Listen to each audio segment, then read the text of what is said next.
Hey there, Cheesemeisters, and welcome back to the Peach Pod. That would have been I've Had the Time of My Life by Jennifer Warren and Bill Medley. That was playing during Brandon and Trish's ice skating dance-a-rama until Mean Coach shut the music off and ended all the fun. I am Jeff, and I wanted to be a skater when I was younger, but my center of gravity kept shifting on me. Perfect. And joining me on the other end of the internet is my host. I'm Leslie, and I feel like I've been wasting the best years of my life. Yeah, those years from 5 to 17 are really the peak. It hurt me so much because I was like, wait, I feel that, but at the age that makes sense. No, it doesn't. That doesn't make any sense. You're too young to feel that way. Shut I up. think I think if you're 98 and you're like, I feel like I've wasted the best years of my life, then like maybe you've got a point. If I'm 98, I'm going to be asking, why am I still here? You're here to make cute fucking derby hats and wear them. That is why you're here at 98, to be fucking Fair. adorable like our grandma. Shout out to grandma. Shout out to Grandma. What's a podcast? It's a radio show, Grandma. I can't even imagine explaining this. Like I don't think there's a foundation for building on understanding. Like, yeah, there's a radio show, but then there's a TV show that we're talking about that you definitely didn't watch. Yeah. You know, because it wasn't Matlock. Grandma was big with Matlock. Michael used to go over there on his lunch breaks and watch Matlock with her. Nice. When he was like in high school or college, I can't remember, or maybe it was right after college, because I think he worked nearby. So they would watch old people TV. That's adorable. I know, it's pretty sweet. All right, so this week, Cheesemeisters, we are talking about season 2, episode 19, Fire and Ice, and apparently also our grandma. Those are things we're talking about this week. Yeah. So this episode, Brandon meets a figure skater, which, as anyone who has seen Cutting Edge knows, hockey players and figure skaters are diametrically opposed, very much against each other, because one's a real sport and the other's just ice capades, or I don't know, whatever. Yeah, it's very silly. But she outskates Brandon in a quickening around the rink, little speed skating action, and immediately starts unburdening all of her thoughts, hopes, dreams, and worries on him at 5 the next morning, which he's into. And oh yeah, he loves a savior moment. Yeah, he has a chance here because he comes to watch her practice and is immediately presented. I think the guy that he's talking to is like a custodian, maybe? I don't know. It was never really sort of described. But the guy tells him that Trisha has the fire and the ice, and names the episode. I would have gone with, Cutie Pie. I mean, she is a cutie pie. Whatever. You know, she's a teenage kid. For this old guy, she's a cutie pie. Like, if Nat called her a cutie pie, you'd probably be like, oh, Nat. Maybe because Nat actually has, like, I don't know, actually cares about people. And maybe this guy did too. It was just, again, it was weird to me for how this poor girl is constantly being bombarded by other people's opinions about how to live her life. Yeah, and I mean, and that's definitely what's really going on here. At least some of it. Yeah. So, but this custodian guy, tells Sal. Brandon about the fire and the Sal. Oh, he had a name. Cool. Yeah, I didn't remember. And tells Brandon that practices are normally closed because the coach wants her to focus. And of course, Brandon takes this opportunity to, one, be really mad that a man is telling this girl what to do. Yeah. And also be mad that he's not the one doing it. Kinda. Yep. And then the coach comes up and they have this argument where Brandon, admits to overstepping his bounds, which is like maybe the most self-reflective thing he's ever done. Yeah. Like, look, I've learned one thing about me in the last year and a half, and that is that I constantly overstep my bounds. I tend to yell at people, so I'm not going to yell at you this time. That's right. I'm not going to yell, but I am going to tell you how you should be doing your job, Olympic level ice skating coach. Yeah. It's kind of preposterous. But, you know, he keeps showing up and she keeps enjoying his company, and he takes her to the peach pit and introduces her to people, and Brenda tries to sell her some leotards. And which, like, if there's anything that makes you part of this group in this episode, it's that Brenda tries to sell you something. Yep. Because we finally got what we always wanted, and that's Brenda to get a job. And now I very much want Brenda not to ever have a job again. She said, "Oh, I'll get a job, and you'll hate it." You will hate every part of me You'll having make this my job. job, your job. I will make my job your problem. Yeah. Like, you're going to have to constantly deal with me having a job. And, you know, Brandon and Trisha get together a little bit, but not to get together. He never even tries to kiss her. That's how serious it is. And then she falls down during sectionals and is busted out of the Olympic trials for the year. And so she's like, I can finally go on a date and eat a burrito, which is, I mean, shouts to burritos. I'm not going to say a bad thing. Look, if you come in here with burrito slander, we're going to have to fight. Yeah. Because burritos are fucking awesome. I like tacos a little bit better, but burritos are fucking awesome. I think the only way he could have one-upped it is if he had said, like, pancake burrito. That way it's breakfast in there as well. Okay. All right. See, I had another thought about the burrito, but my thought about the burrito is informed by the fact that I've seen the whole show. Because I don't believe at this point you have heard the words mega burger. Have you? No. I know that it comes up in, I know that it gets mentioned in 4 episodes. Oh, wow. 5 episodes, I think, is maybe when we get our first mention of the mega burger. But Okay. that's what I like, because I've seen the whole show and I know the mega burger is the staple of the peach pit. I would have expected Brandon to have, you know, it's the perfect food. It's so, you know, whatever that you eat the packaging. It's a fucking mega burger, right? Like, you eat the whole goddamn thing. That's what it is. But I don't think they had coined the term mega burger yet. So he could have been more on brand, but he didn't know that yet. I mean, hey, I had a burrito last night, so. I'd like to have a burrito. Maybe I'll do that at lunch. Burrito sounds good. Thumbs up for burritos. So she falls down. That ends her dreams. But now she can go on that date with Brandon because her life is very restrictive. Yeah. And in the middle of their date, where they're skating dancing to Bill Medley, Coach comes back, and yada yada, she's back in competition for the Olympic team. And that yada yada is the most literal yada yada I've ever said in my life. I mean, he's even like, yeah, I don't know. Like, she's like, how did that happen? I thought he was done. He's like,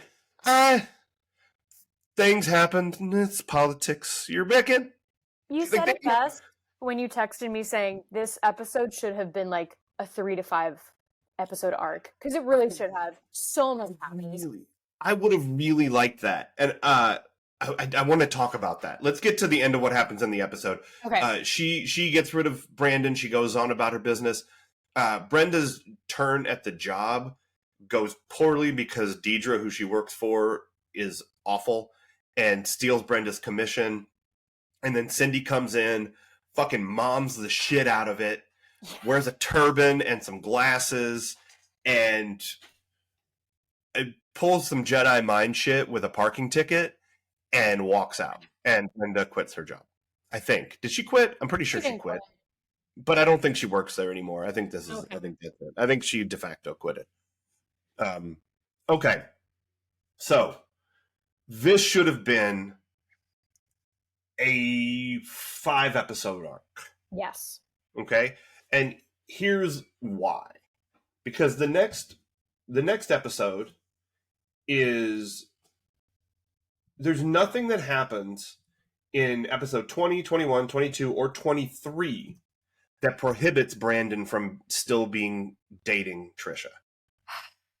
Okay? Like, there's no, other than like maybe they didn't want to, hire her for 5-episode arc or something, give her the full Emily Valentine treatment. Other than that, there's no reason why this relationship couldn't have evolved. And you couldn't have seen all of these things that happen in the episode where, she very much wants to have this normal life. Yeah. That she sees Brandon having.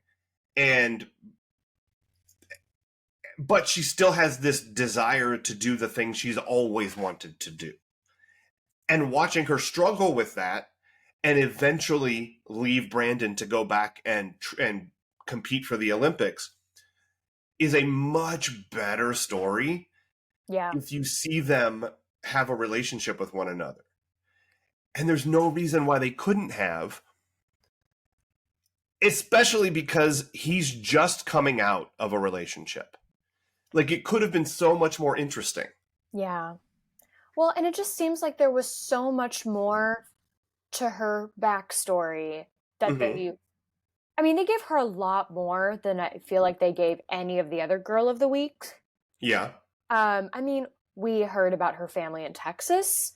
Mm-hmm. We know she's living with her trainer, and his wife, yeah. Yeah, and his wife.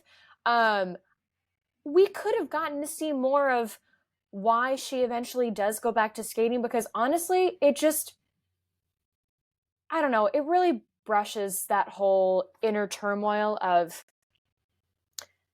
when you're growing up and you have ambition, you think that you have to decide, at least when you're a woman, you feel like you have to decide between a romantic life, / normal life, or going after your dream at the moment. And we don't really get that. I mean, she says she wants to quit 2 times a day. I never wanted to quit when I was a kid. Granted, I wasn't training for something like she was, but I just feel like that's worth exploring. And again, the fact that, I don't think they were meaning to hint at any sort of disordered eating, but it is worth noting that the way she talks about food and what she is and isn't allowed to eat, honey, you can have a burrito. You need energy. You can put meat and veggies in a burrito and it can be a wheat-based thing, Right. I think, obviously the food thing is the thing because she's never had a burrito. But I think that what they're getting at is more broadly how controlled her life is. Yeah. And how it's all of her minutes are planned for her. And the only time she gets is that 30 minutes before practice starts at the beginning of the day where she invites Brandon and whatever the fuck is happening on his face to her practice. Yeah. And I'm fascinated by that thing on his face, by the way. I think he got a real injury or popped a zit weird because that was not a cut. No, it was like a huge mole is what it looked like. Yeah, it was because it fades, I think he probably did get, probably cut while filming that scene maybe. Or that day, because it's super fresh, whatever it is, and it's gigantic, and they clearly couldn't cover it with anything. Yeah. But anyway, not the point. But I don't know. It's like Quato. Do you know Quato? Don't, but it's in Total Recall. There's a guy who has a conjoined twin or whatever coming out of his body named Quato. Oh my god. And that's what Brandon has. I knew a guy in college who got one of his girlfriends in high school punched him in the balls as a joke, and it swelled up one of his nuts to the size of a softball, and it never went away, and the dude became infertile, but he called his swollen nut Quato. Stop it. Yeah. Real story. That's a real thing that happened to a person that I knew. Wow. I don't like. He wasn't like a good friend of mine. He was like a guy who was sweet mates with a guy that I was friends with. So like I saw him sometimes. God. Yeah, Quato. Anyway, not the point of the episode, but the point of Brandon's face. What a horrifying thing to have to explain to future lovers. Like, yeah, so someone hit me. No, Yeah. not someone, an ex-girlfriend. Yeah. And she was just kidding around. Like they were sitting on the couch and she just Yeah. popped him one. And that was it. Yep. So protect your nuts, guys. Because We're out to hurt him. bitches be crazy. Oh my God. Anyway, so yeah, I think it's just that her whole existence is controlled. Absolutely. I was wondering too, when do they mention anywhere when she's being like tutored, going to school? Because she would have to be going to school. She's probably getting some kind of on-set situation. Maybe she's going to that same like massage bus school that Jason Bateman went to. Oh my God, what? Have you not heard him talk about this? You don't listen to Smartless enough. Yeah, he talks about how when he was a kid, like he would like there was like this bus that they got on for school, and he said and there were frequently massages on this bus, and maybe they taught massage. I'm not sure because Will Arnett won't like stop giving him shit about it. It's pretty funny, but I wouldn't either. Yeah, no, of course not, because you went to school on a massage bus. This sounds really inappropriate. Yeah, but it kind of like fantastic as a Hollywood story. You know, it's so stupid. Yeah, she must have been getting some kind of schooling, you know, shoved into all the other stuff. And like I think that's part of what this episode is really about. It's sort of the big. There's a few big things as we talked about, but I think that struggle that Jim talks about when he and Brandon are talking of like, do you want to have a superstar or do you want to have a son? And when it comes to something like this, that is the decision you have to make. If you want to become Olympic level elite athlete, especially in something like skating, or gymnastics, where by the time you're 20, you're kind of too old, which is real weird and fucked up. It is. Hashtag center of gravity. Like that's part of why that's true. You know, like that gymnasts and skaters can't control their body in quite the same way. Yeah. Because the way their body is balanced shifts. And like, oh shit, all that stuff I knew how to do with my body doesn't work anymore. You know? But again, I feel like I only ever hear of that more with women because, I mean, Misty Copeland got shit apparently when she was coming up as a ballerina for being for having a woman's body. And the thing is, she's still very thin. Like, you know, any other athletic sport or any other standard, that's a healthy, typical, well, not typical, I don't know. It's a body. But for a ballerina, she was considered curvy. And that is so strange to me. I'm sure there are also like, there's racial stigma attached to that as well. But like, let's just, I don't know, like, yes, you need to be physically fit, but can we take away that you need to be a beanpole to be the best, you know? Yeah. I mean, again, I feel like I'm never seeing that on dudes, but then again, like, you know, swimmers have to have certain like arm and I don't know. Again, I'm not an athlete. I'm trying not to like ruin the terminology or make generalizations. For sure. Yeah. I mean, I there's definitely there's a body type that works for certain sports that doesn't work for other sports, you know? Like it's really hard to be a 6'11" soccer player. Okay.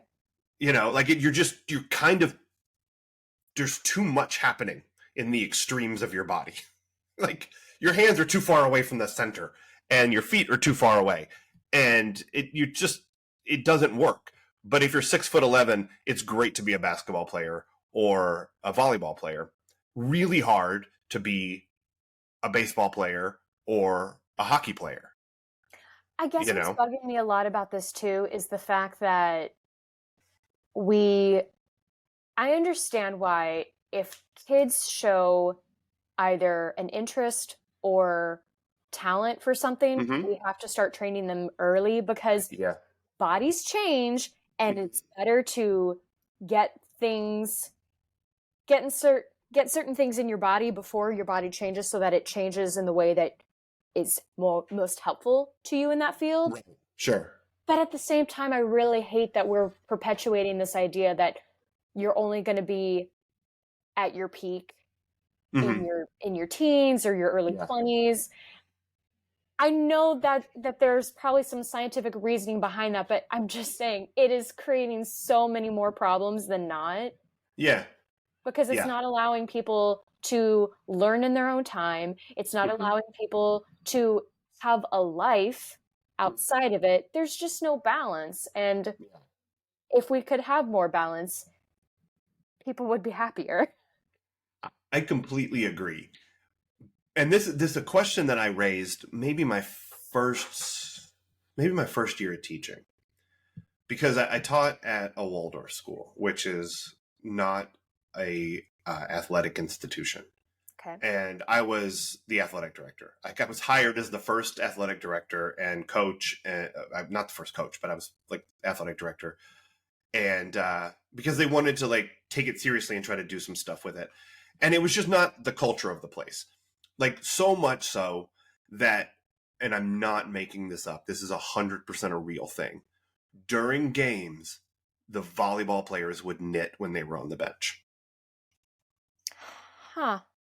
Yeah, because and it makes sense from a pedagogical standpoint, because the idea there is that the whole body is connected, Uh, and like the same part of your brain that you use when you knit is also the same part of your brain that is activated when you do math.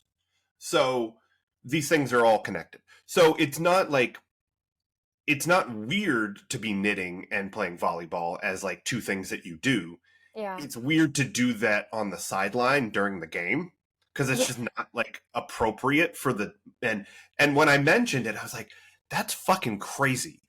And the woman who'd been there for a long time, she was like, I always thought it was kind of badass. Like, we can knit and kick your ass. Nice. And I'm like, I agree, but it's still weird. And she was like, yeah, but like it's part of the curriculum. I'm like, yeah, but so is science, and they don't study their science on the like when they're at the volleyball game, they're in the volleyball game. Like Here's what I like about it. It keeps you from getting in your head too much about why was I just benched? Why have I not been allowed to play yet? yeah. No, I think there's benefits to like the idea of it, but the action of it is very strange. And as we talked about it, like the whole point of the Waldorf education is like this whole body education, like educating the whole child. Yeah. And I'm like, that's really important, and I'm really for that. But I wonder how that fits in if you're trying to build greatness. Yeah. Like if if you've got a kid who is exceptionally gifted in something, whatever it is, I don't know. The tendency is to feed that skill at an early age to build them to a point where they have reached a potential that other people may not have because they are not innately gifted in this way. Mm-hmm. And you can't just be the greatest by being innately gifted. You have to be innately gifted and work your ass off.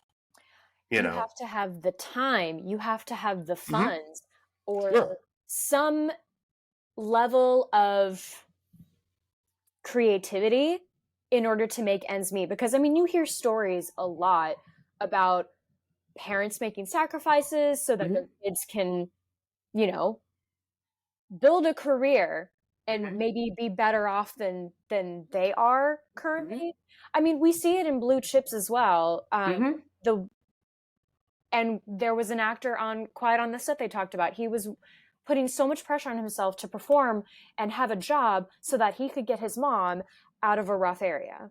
Right. And that's it's a lot of pressure to put on a kid. It's all of it. Sure. All of it is.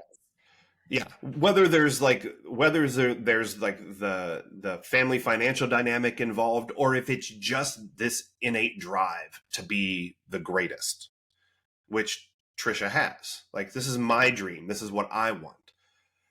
But you have to, I mean, do you have to, I guess, to the exclusion of all else, focus on this one thing? And I think that's what this episode wants to address. That also would have been better over 5 episodes. Yeah, and You know, I may touch on this more in Nostalgia Corner, but like I know for younger me as a budding actor, performer at all, like while I still had a well-rounded education and like I wasn't put on a path that was going to be exclusively theater, although you know I feel like I got pretty close. I think it's just going to be so much better overall if you can learn sooner rather than later, like where else I have interests, or how to find joy in something else while also doing the thing that is currently bringing me joy. Yeah. And there are many, like, this whole thing where what she's doing, this focus on this one thing to the exclusion of all else, we're talking 1992. There are now, if you talk to retired basketball players, like if you talk to, I don't know, Charles Barkley or Shaq's a bad example because Shaq is so fucking big. Like, what else was he going to do? But they will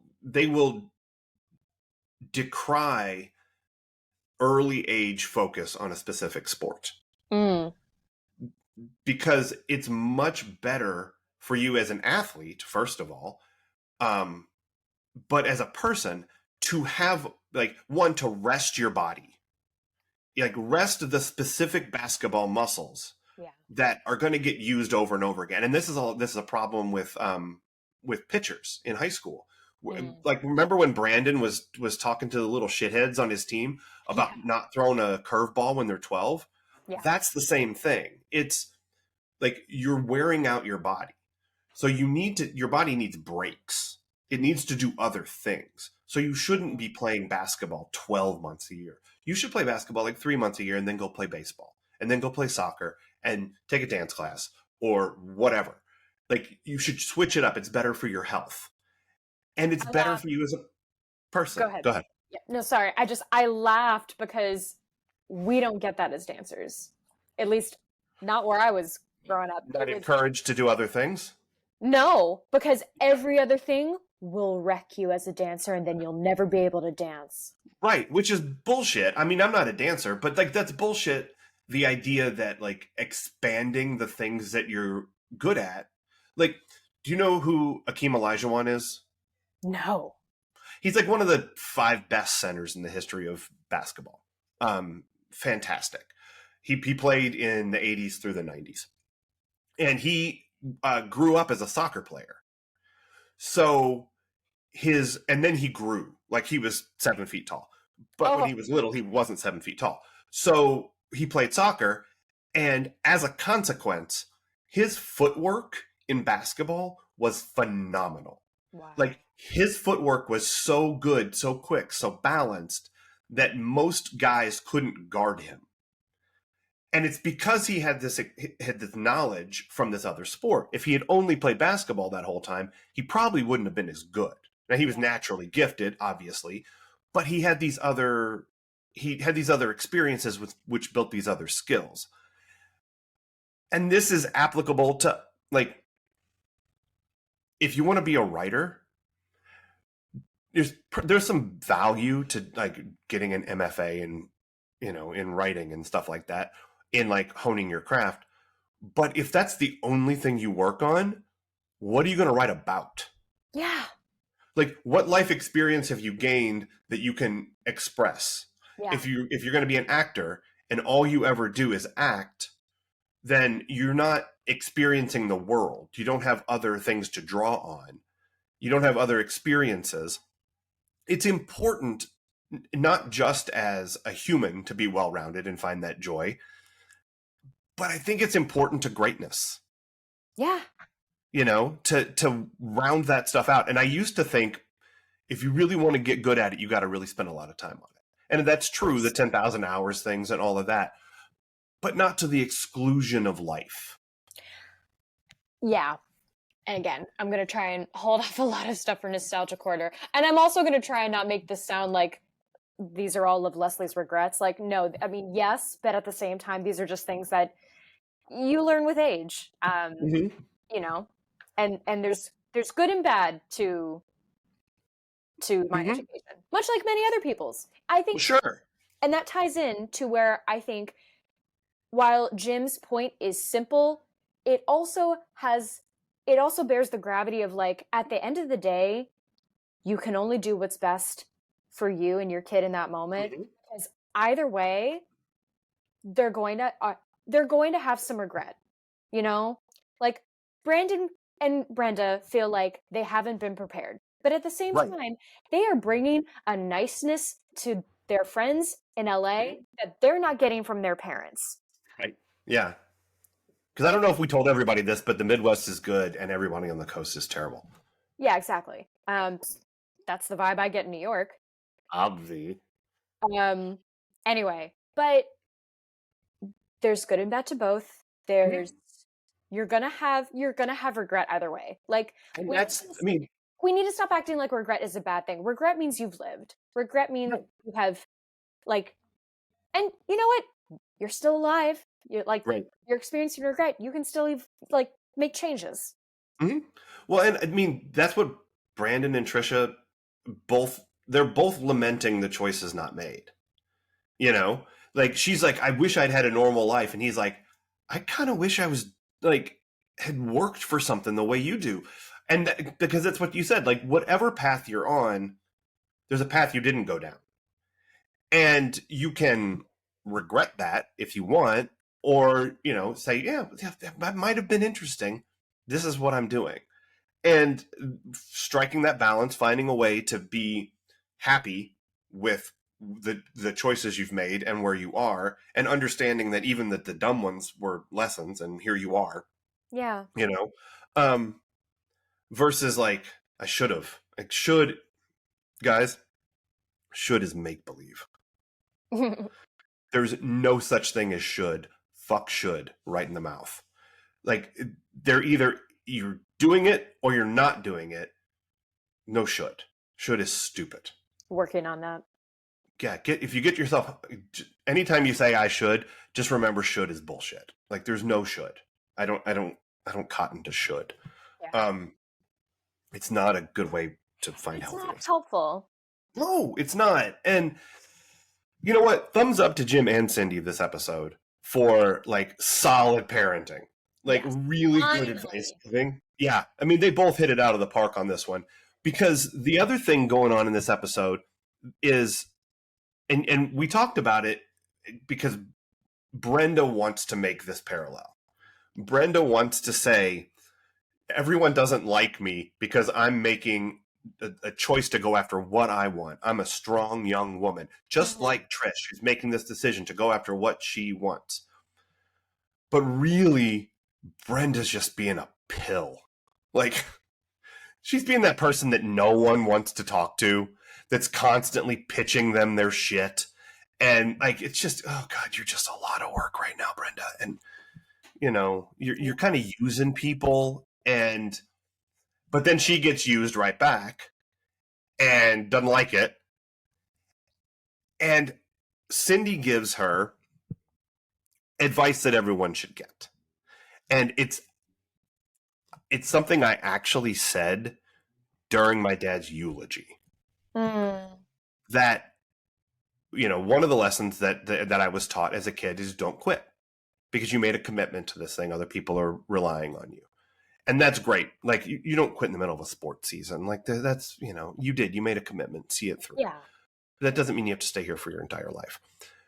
But there are things and times when quitting is 100% the best thing to do. And that could be smoking. That could be an addiction of some sort. That could be just a shitty job where people treat you horribly. Yeah. Quitting those things is such a valuable lesson to learn when to quit. And that's what Cindy tells her. She says, yeah, but leaving a terrible situation isn't quitting. Yeah. And bravo, Cindy. And like that, and I think finding the balance between those two things, because Trisha is presented the same choice, right? She could decide not to go back, not to continue to go for the Olympics in 94, having missed the Olympics in 92. And, you know, good for her shins and knees, perhaps, that she wasn't involved in the 94 Olympics. Oh my God. Why? Why? Shouts to Nancy Kerrigan. But she doesn't quit because she decides this isn't a terrible situation. This is my dream. Yeah. You know, and Brenda goes, "Oh no, Deirdre sucks. I'm out." You know, and that's the right answer. Yeah. So where do you come down on the parallel they're trying to paint between the two girls' experiences in striving? I don't like it. But then again, whenever you try to cover something that is so layered, yeah, in 40 minutes, it's not going to come out great. Again, why it should have been more, because on the Brenda side, it very much paints a picture of the overly ambitious woman is the dangerous one, the one who will, you know, stop at nothing. And then also, it's very, I mean, it kind of perpetuates a similar vibe that we get from Working Girl, which is that women don't help other women. Now, thankfully, Working Girl ends on a more positive note, and you see Melanie Griffith's character's like, I'm changing that. For how long? We don't know. We don't. Yeah. It ends at the most exciting part.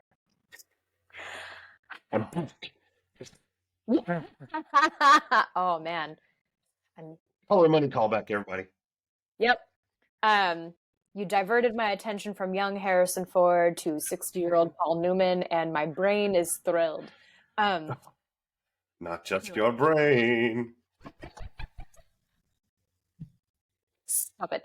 But at the same time, on, you know, the Trisha, who is hopefully getting to make some choices, and, you know, you do want a team to surround you who knows how to make better choices, or at least has your best in mind. But the way it's presented is unsettling, because you just see her standing in the middle of a group of men and maybe one other woman, and she looks like, I mean, she's just standing there, and they're talking at her, around her. It's, again, it's just weird, and I don't quite know how to phrase it, but it's too simple a look at ambitious women. Yeah. And if she'd had 5 episodes. Yeah. You know, and like, not for nothing, but the next episode is about steroid use. What? It would have been great if she had been around for that conversation. Yeah. You know? But, you know, it's just the fact that, like, she falls, and then it's like, well, I guess we can go on a date now. If that is not, I mean, oh God, it's just, well, ladies, you tried having a job. You know what you can go back to? A man. Right. And, I mean, not just any man, but this guy works in a diner. I mean, he got it going on. And also, he knows what a burrito is. So, yeah. Anyone you can find who knows what a burrito is, latch on, ladies. He will call out other people for telling you what you want, but then tell you what you want. Because he, unlike those other fools, knows what you want. Yeah, that's that scene with the coach makes me want to punch people. I'm Like, Brandon. it really sucks. Like, the one, it's Brandon yelling at an adult. He doesn't raise his voice, but I may be overstepping my bounds, but let me tell you what you're wrong about, person that I don't know, who's clearly risen to the top of their field, and now I'm going to tell you about what you're doing wrong in your field. And and Brandon's not wrong in that, like, she should have more agency, or she should have more agency than he presumes she has, Yeah. because she, at 5 a.m. was like, sometimes I just want to say fuck all this, Yeah. which is like the most normal thing in the world. Like, At I'm 5:30 up in the morning, yes. early. Yeah, I don't. God, now I got to go work out. Like, no matter how driven you are, sometimes it just sucks to do that stuff. And so she, like, maybe the problem is she unburdened herself too quickly. Like, Yeah. look, I just met you last night, but one, here's all of the things I feel, Yeah. and two, you're the only person I want to spend this time with. It was kind of a big jump. Looking back and thinking over it, I'm like, the Ronald Gutman guy, Mr. Kuklinski or whatever, he's technically her guardian. Like, everything Kinda, he's yeah. doing is he's her guardian and her coach, and those are very hard lines to, like, not blur together, I feel like. Yeah. And at the end of the day, I feel like he was doing a pretty good job, Yeah. I don't think there's anything wrong with what he was up to. Like, No, or but the decisions he was making. they frame it like it's wrong. Again, but we're seeing it from Brandon's point of view, and any kid's point of view is going to be all adults suck. Yeah. Why are they telling you what to do? You Which, should be like, able to do what you want. yes, children, we do, but not for the Yeah. reasons you think. No, we have a different suckage. Yeah. Yeah, I don't know. I keep coming back to this would be better over 5 episodes. And Absolutely. See her And with some other women. right. And I don't know that, I don't know that they would have nailed it if that's what they had done. But I think it would have been more interesting because, we got 5 or 6 episodes of Emily before they packed her off to the loony bin. And by the way, related, I've added a new column to our spreadsheet. I don't know if you've looked at it, the one where we post our Peach Pod After Dark things. I've added a column called the Brandon Tracker, and I'm just writing why women left him. I love that. So, like, to this point, towards late middle of second season, I'd rather not see anyone else ever. Drunk surfing. Went back to her abusive family in Minnesota. Yeah. That girl in Gentle Art of Listening who wanted to talk to Brandon, but like only ever did at the end. Like, apparently she was too shy to ever come back to school. Yep. Then she keeps her baby away from Brandon. Yep. Good reason. He's a terrible babysitter.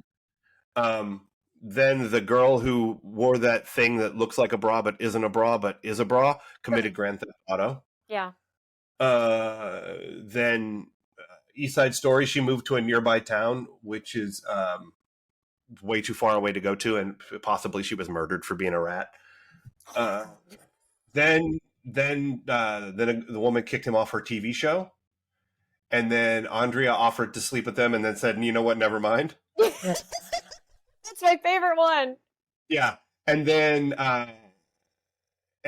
Sandy left Southern California and Jerry Rattinger, never to come back again. Yep. And then Riri moved back to South Central to hang out with Devon. I can't remember what.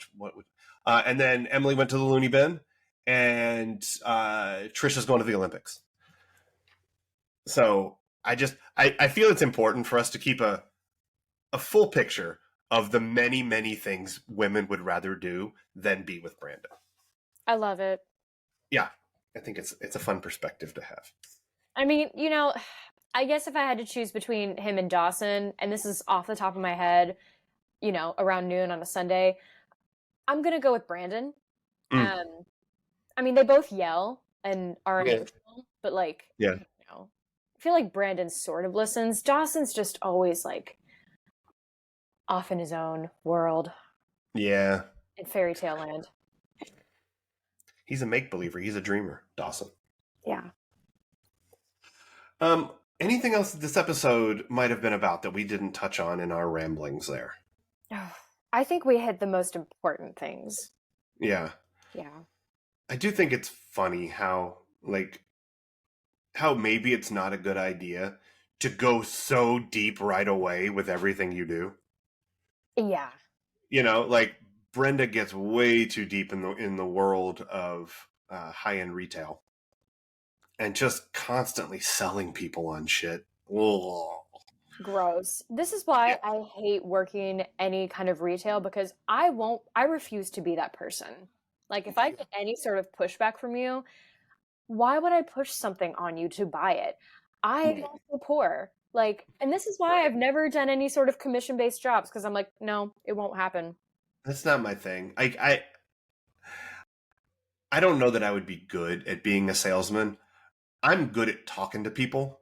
Yes. I don't know that I'm good at like getting them to spend their money on something. You know what I mean? Like I think that's a That's different skill. that's me as well. Like Yeah.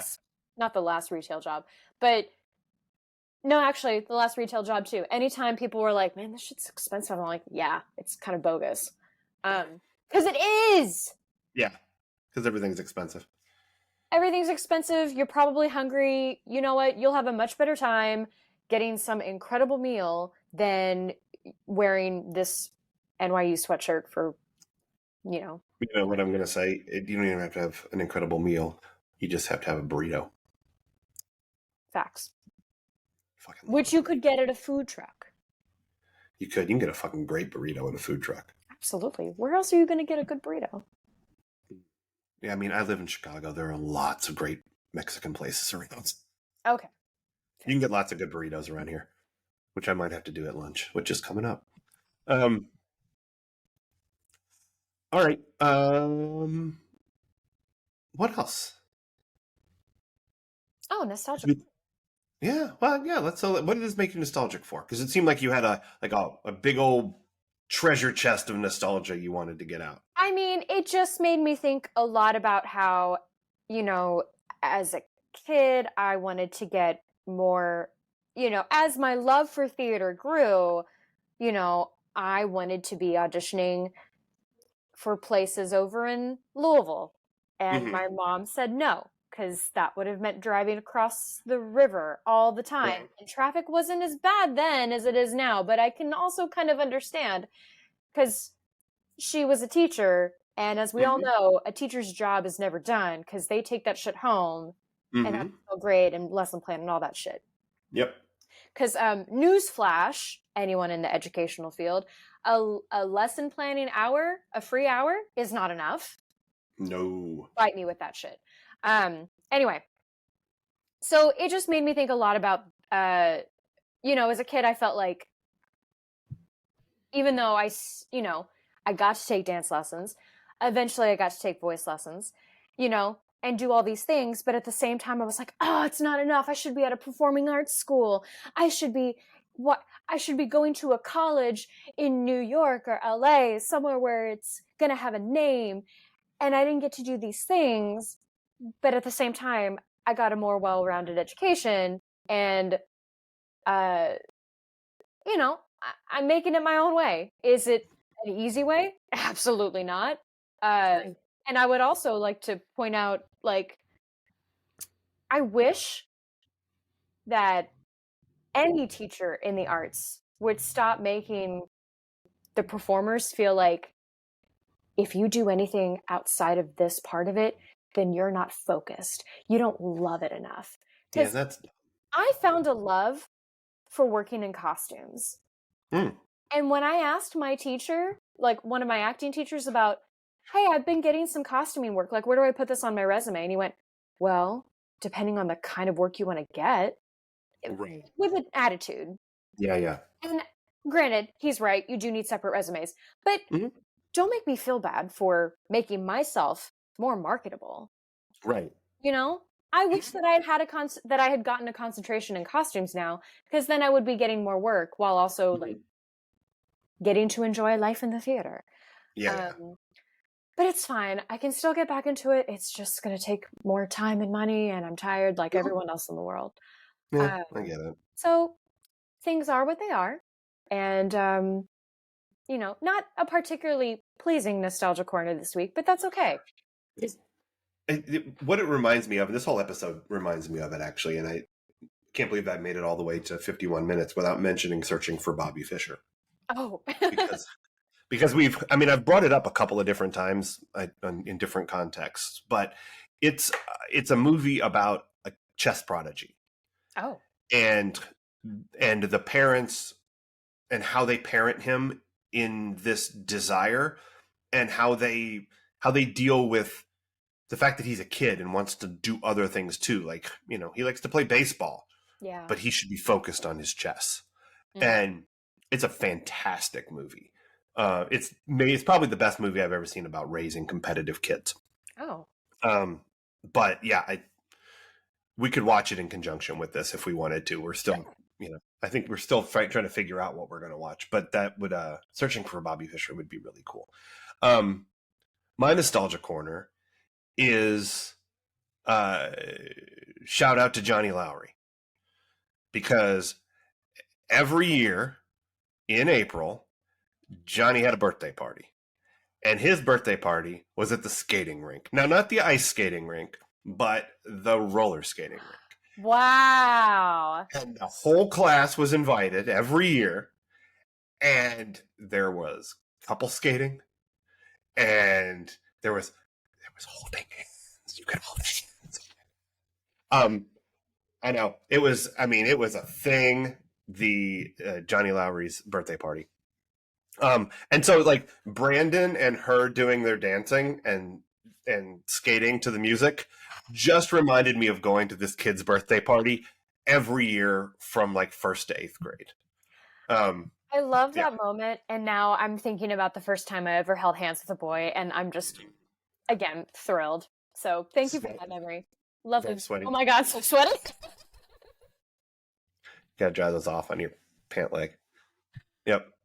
Yeah, everybody has sweaty hands. That's the way it goes. My heart could beat any faster. And then you saw Paul Newman in Color of Money. Yep.